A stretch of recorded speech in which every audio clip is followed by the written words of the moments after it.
Hey, my name is Jack Messick. I'm the incident meteorologist here on the Double Creek Fire. What's been happening the past couple of days is we have had low pressure moving through from Northern California overhead of Eastern Oregon and it's now into Montana.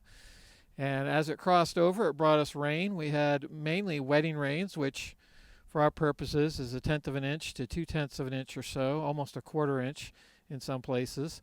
And then other places got below that 1/10 of an inch, especially the north side of the fire where it slopes down to the Columbia River Basin.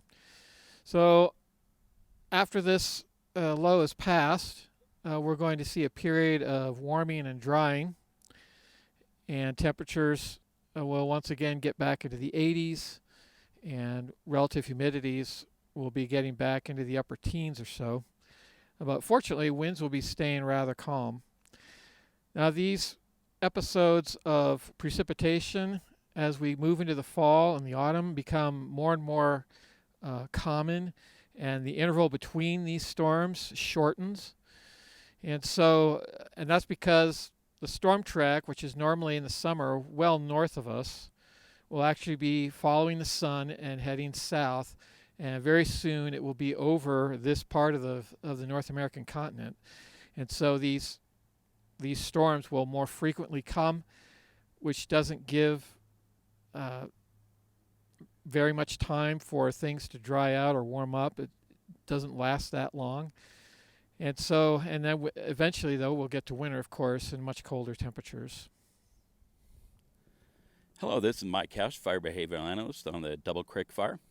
As you heard Jack mentioned, we are just coming out of a cooler and wetter period and trending into a little relatively warmer and drier period. So what that's meant for the firefighters on the ground is that the fuels out there have increased in moisture content, which makes them harder to consume and burn across the landscape.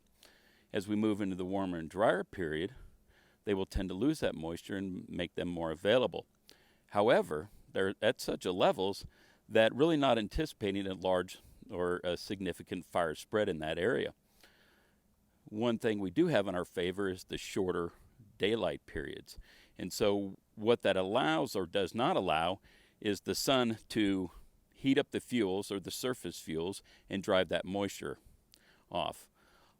One thing to particular note is a fire danger index we call energy release component. And that measures a variety of things, but typically is a very good indicator of seasonal drought conditions. So after this recent rain event, we have reached seasonal lows for this time of year historically on a climatological basis. So what that means is our fire season and the life of this fire is really trending towards the end of the season. Thank you.